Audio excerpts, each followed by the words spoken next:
കേരളത്തിന്റെ തീരപ്രദേശത്തെ സാധാരണക്കാരായ ജനങ്ങളെ കടക്കണിയിലാക്കി സ്വകാര്യ ബാങ്കുകൾ വീണ്ടും രംഗത്ത്. മത്സ്യത്തൊഴിലാളികളും കർഷക തൊഴിലാളികളും കയർ തൊഴിലാളികളെയും ലക്ഷ്യം വെച്ചാണ് ബാങ്കുകൾ വീണ്ടും സജീവമാകുന്നത്. കടമായി നൽകുന്ന പണത്തിന്റെ 3 ഇരട്ടിയാണ് പലിശയടക്കം തിരിച്ചടക്കേണ്ടത്. അപ്പോൾ നമ്മളോട് കൂടുതൽ വിവരങ്ങൾ ഷാജഹാൻ പറഞ്ഞു തരും. ആലപ്പുഴയിൽ ഷാജഹാൻ തയ്യാറായി നിൽക്കുകയാണ്. Shaji, good morning. എന്തായാലും ഓപ്പറേഷൻ കുബേരയുടെ സമയത്തൊക്കെ ഇത്തരത്തിലുള്ള സ്വകാര്യ പണമിടപാട് സ്ഥാപനങ്ങൾ അത് അപ്രത്യക്ഷമായതായിരുന്നു. ഇതാ ഒരിടവേളയ്ക്ക് ശേഷം വീണ്ടും ഈ തീരമേഖലയിൽ പിടിമുറുക്കുകയാണോ ഇവർ?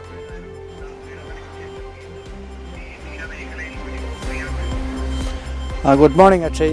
തീരദേശ മേഖലയിൽ നമുക്കറിയാം, മത്സ്യത്തൊഴിലാളി മേഖല ഇപ്പോൾ ട്രോളിംഗ് ഒക്കെ കഴിഞ്ഞ് അവർ പൂർവ്വസ്ഥിതിയിലേക്ക് വരുന്ന ഒരു സാഹചര്യത്തിലാണ്. നമുക്കറിയാം, ലൈഫിൻ്റെ വീടുകൾ, ഒട്ടനവധി വീടുകളാണ് തീരദേശ മേഖലകളിലുള്ളത്. 4 ലക്ഷം രൂപ ഒക്കെയാണ് സർക്കാർ അവർക്ക് വീട് നിർമ്മിച്ച് നൽകി വരുന്നത്. എന്നാൽ കൂടുതൽ പണം ഞങ്ങൾ ഫ്രീ ആയിട്ട് നൽകാം, അതിന് ഈടായിട്ട് ഈ വീടും സ്ഥലവും ഒക്കെ തന്നെ അവർക്ക് എഴുതി കൊടുക്കണം. അങ്ങനെയാണ് സ്വകാര്യ ബാങ്കുകൾ, കൂടുതലും തമിഴ്നാട്ടിൽ നിന്നുള്ള ബാങ്കുകളാണ് ഇതിൻ്റെ ഇടനിലക്കാരായി എത്തുന്നത്. ആ പ്രദേശത്തുള്ള ചെറുപ്പക്കാരെ പിടിച്ചിട്ട് അവർക്ക് ഒരു വീട് തരപ്പെടുത്തി കൊടുത്താൽ ഏതാണ്ട് 40,000 മുതൽ 80,000 വരെ അവർക്ക് അതിൻ്റെ കമ്മീഷൻ ഇനത്തിൽ കിട്ടും.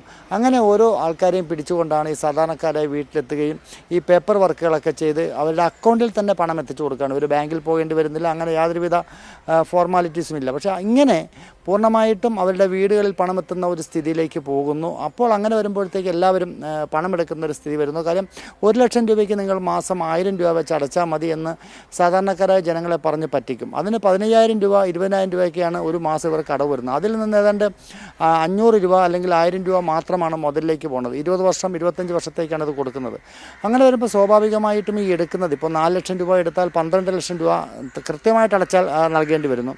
അതിന് മുടങ്ങിക്കഴിഞ്ഞാൽ ഒരു പക്ഷേ അത് 20 ലക്ഷം വരെ പോകുന്ന ഒരു സാഹചര്യമുണ്ടാകും. ഇങ്ങനെ സാധാരണക്കാരായ ജനങ്ങളെ ചൂഷണം ചെയ്തുകൊണ്ട് പലരും ആത്മഹത്യയുടെ വക്കിലാണ്. കാര്യം പല വീടുകളും 2-3 നോട്ടീസ് അയച്ചു കഴിഞ്ഞാൽ കോടതി നടപടി നമുക്കറിയാം. സ്വാഭാവികമായിട്ടും പണം വാങ്ങി തിരിച്ചു നൽകിയില്ലെങ്കിൽ കോടതി അത് ജപ്തി ചെയ്യാനുള്ള നടപടിയായിരിക്കും കോടതിയുടെ ഭാഗത്തുനിന്ന് വരുന്നത്. അങ്ങനെ ജപ്തി നടപടികളുമായിട്ട് പല വീടുകളിലും ഇപ്പോൾ എത്തിയിരിക്കുകയാണ്. കാര്യം മത്സ്യത്തൊഴിലാളികളാണ്, അവർക്ക് ഇത്രയും പണം പെട്ടെന്ന് അടയ്ക്കാൻ കഴിയില്ല. അങ്ങനെ വരുമ്പോഴത്തേക്ക് പലരും ഈ നാട്ടുകാരുടെയൊക്കെ മുന്നിൽ തങ്ങളുടെ മാനം നഷ്ടപ്പെടുന്ന ഒരു സ്ഥിതി വരുമ്പോൾ ആത്മഹത്യയുടെ വക്കിൽ വരെ എത്തി നിൽക്കുന്ന സാഹചര്യമാണ് നമുക്ക് കാണാൻ സാധിക്കുന്നത്.